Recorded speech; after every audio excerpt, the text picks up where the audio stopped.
Catequesis número 21 de la Teología del Cuerpo.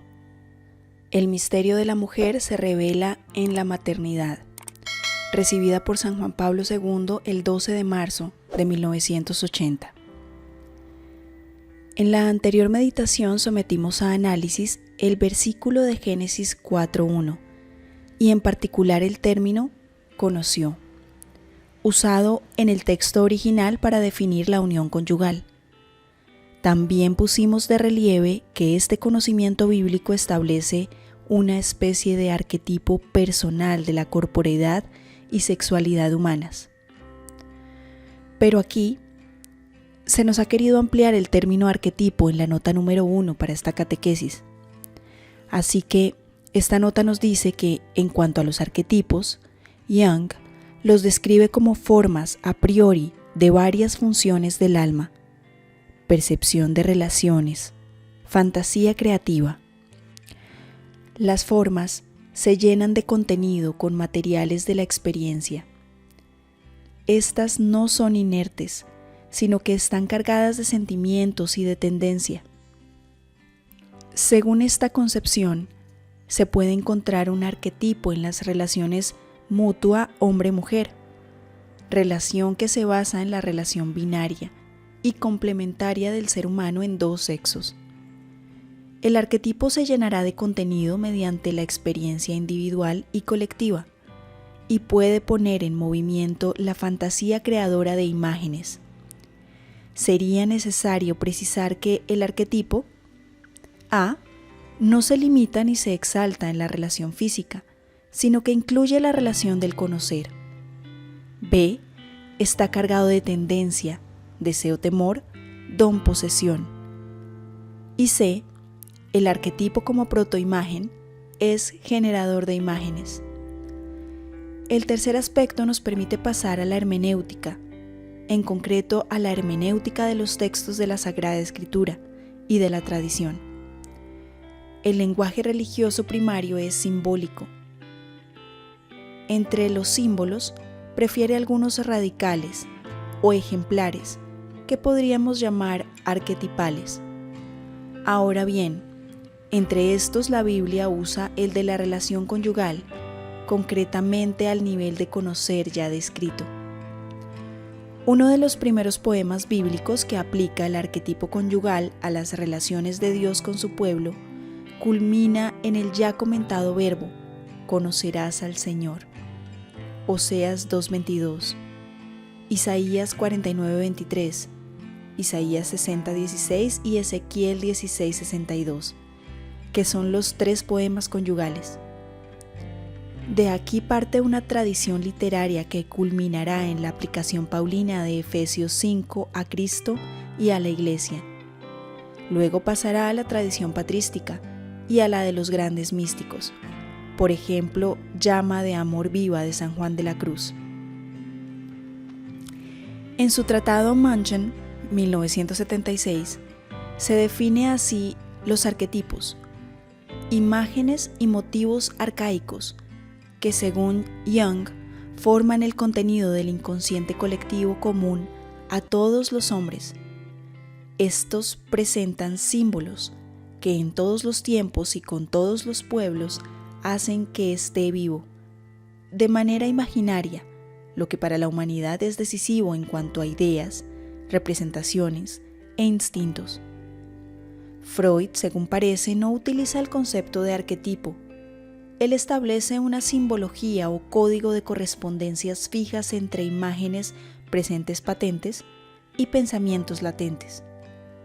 El sentido de los símbolos es fijo, aunque no único. Estos pueden ser reducibles a un pensamiento último y reducible a su vez, que suele ser alguna experiencia de la infancia. Estos son primarios y de carácter sexual, pero no los llama arquetipos. Para ampliar las referencias de esta nota de la catequesis, recomendamos consultar la catequesis en el enlace que encuentran en los comentarios de este video. Regresemos entonces a la catequesis. Dice esta que esto parece absolutamente fundamental para comprender al hombre, que desde el principio busca el significado del propio cuerpo. Este significado está en la base de la misma teología del cuerpo. El término conoció o se unió en Génesis 2:1-2 sintetiza toda la densidad del texto bíblico hasta ahora analizado. El hombre que según Génesis 4:1 conoció por primera vez a la mujer, a su mujer, en el acto de la unión conyugal, es en efecto el mismo que imponiendo los nombres, es decir, también conociendo, se ha diferenciado de todo el mundo de los seres vivientes o animalia, afirmándose a sí mismo como persona y sujeto. El conocimiento de que habla Génesis 4:1 no lo aleja ni puede alejarlo del nivel de su autoconciencia primordial y fundamental. Por tanto, diga lo que diga al respecto una mentalidad unilateralmente naturalista, en Génesis 4:1 no puede estarse tratando de una aceptación pasiva de la propia determinación por parte del cuerpo y del sexo, precisamente porque se trata de conocimiento. Hay, en cambio, un descubrimiento ulterior del significado del propio cuerpo, descubrimiento común y recíproco. Así como común y recíproca es desde el principio la existencia del hombre, que Dios creó varón y hembra. El conocimiento que estaba en la base de la soledad originaria del hombre está ahora en la base de esa unidad del hombre y de la mujer, cuya clara perspectiva ha sido encerrada por el Creador en el mismo misterio de la creación, Génesis 1:27 y 2:23. Mediante este conocimiento, el hombre confirma el significado del nombre Eva, dado a su mujer, porque ésta fue madre de todos los vivientes, Génesis 3:20.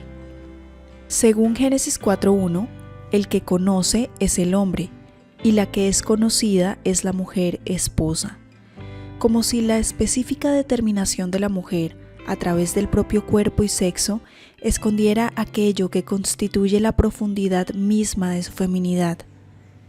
El hombre, en cambio, es aquel que, después del pecado, ha sentido el primero la vergüenza de su desnudez, y el primero que ha dicho: he tenido miedo porque estaba desnudo y me he escondido, Génesis 3:10. Será necesario todavía retomar por separado el estado de ánimo de ambos después de la pérdida de la inocencia originaria. Pero ya desde ahora es necesario constatar que el conocimiento del que habla Génesis 4:1, el misterio de la feminidad, se manifiesta y se revela hasta el fondo mediante la maternidad, como dice el texto, la cual concibió y dio a luz.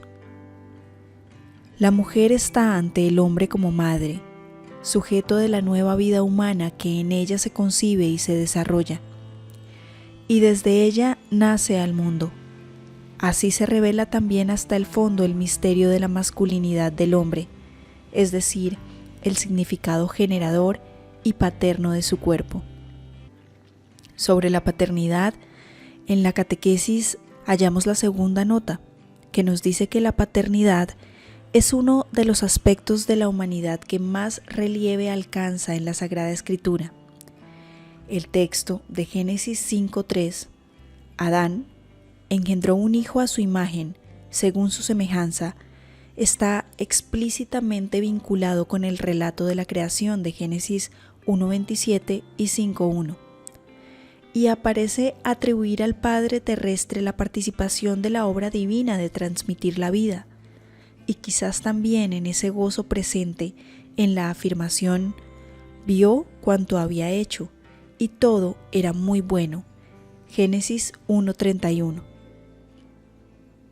La catequesis continúa diciéndonos que la teología del cuerpo, contenida en el libro del Génesis, es concisa y parca en palabras.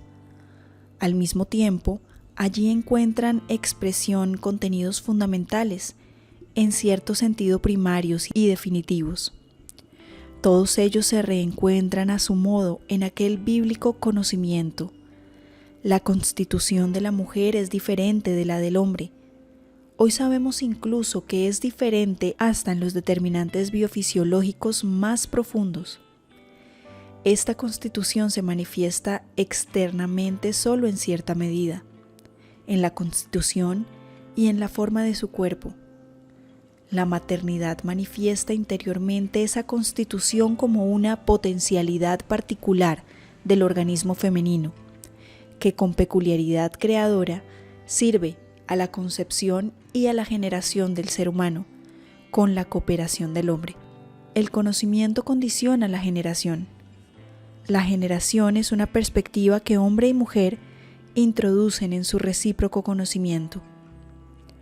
Por eso, éste sobrepasa los límites del sujeto-objeto, como parecen ser recíprocamente hombre y mujer, dado que el conocimiento indica, por una parte, a aquel que conoce y por otra, a aquella que es conocida, o viceversa. En este conocimiento queda también incluida la consumación del matrimonio, el específico consummatum. Así se alcanza la objetividad del cuerpo, escondida en las potencialidades somáticas del hombre y de la mujer, y a la vez la objetividad del hombre que es este cuerpo. Mediante el cuerpo, la persona humana es marido y mujer. Al mismo tiempo, en este acto particular de conocimiento, realizado por medio de la feminidad y masculinidad personales, parece que se alcanza también el descubrimiento de la pura subjetividad del don, es decir, la mutua relación de sí en el don. La procreación hace que el hombre y la mujer, su mujer, se conozcan recíprocamente en el tercero, originado a partir de ambos. Por tanto, este conocimiento llega a ser un descubrimiento, en cierto sentido una revelación del nuevo hombre, en el cual ambos, hombre y mujer, se reconocen una vez más a sí mismos, su humanidad, su viva imagen. En todo lo que es determinado por ambos a través del cuerpo y del sexo, el conocimiento inscribe un contenido vivo y real. Por tanto, el conocimiento en sentido bíblico significa que la determinación biológica del hombre por parte de su cuerpo y sexo cesa de ser algo pasivo y alcanza un nivel y un contenido específicos en las personas autoconscientes y autodeterminantes. Por eso comporta una particular conciencia del significado del cuerpo humano, vinculado a la paternidad y a la maternidad.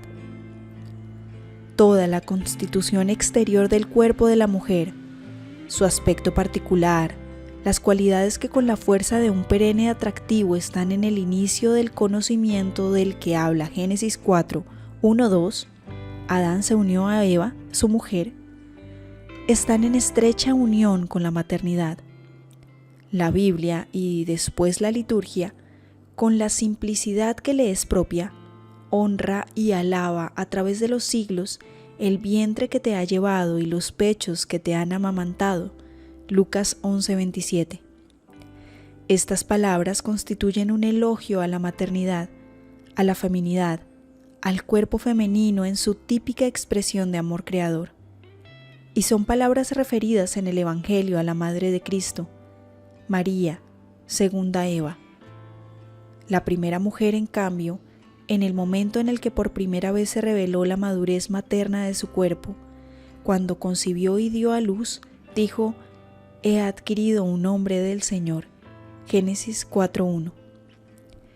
Estas palabras expresan toda la profundidad teológica de la función de generar, de la función de procrear. El cuerpo de la mujer se convierte en lugar de la concepción del nuevo hombre. Sobre este nuevo hombre nos dice una observación las siguientes palabras. Según el texto de Génesis 1:26, la llamada a la existencia es al mismo tiempo transmisión de la imagen y de la semejanza divina. El hombre debe proceder a transmitir esta imagen, continuando así la obra de Dios. El relato de la generación de Set subraya este aspecto. Tenía Adán 130 años cuando engendró un hijo a su imagen, según su semejanza. Génesis 5:3. Dado que Adán y Eva eran imagen de Dios, Set hereda de los padres esta semejanza para transmitirlo a los otros. Pero en la Sagrada Escritura cada vocación está unida a una misión. Por tanto, la llamada a la existencia es ya predestinación a la obra de Dios. Antes de haberte formado en el seno materno, te conocía, y antes que nacieses, te tenía consagrado. Jeremías 1:5. También lo podemos confrontar en Isaías 44:1, 49:1 y 5. Dios es aquel que no solamente llama a la existencia, sino que sostiene y desarrolla la vida desde el primer momento de la concepción. Tú eres quien me ha sacado del vientre, quien me ha hecho reposar sobre el pecho de mi madre. Desde el seno pasé a tus manos, desde el vientre materno, tú eres mi Dios. Salmo 22, 10 y 11. Confrontémoslo en Salmo 139, del 13 al 15.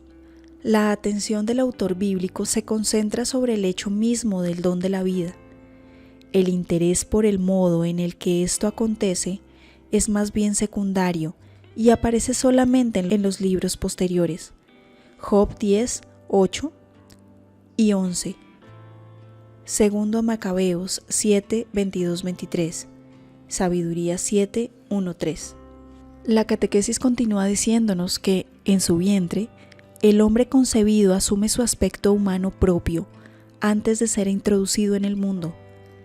La homogeneidad somática del hombre y de la mujer, que ha encontrado su primera expresión en las palabras «es carne de mi carne y hueso de mis huesos» de Génesis 2:23, es confirmada a su vez por las palabras de la primera mujer, de la primera madre: «He adquirido un hombre». La primera mujer parturienta tiene plena conciencia del misterio de la creación que se renueva en la generación humana. Tiene también plena conciencia de la participación creativa que Dios tiene en la generación humana, obra suya y de su marido, ya que dice: «He adquirido un hombre del Señor».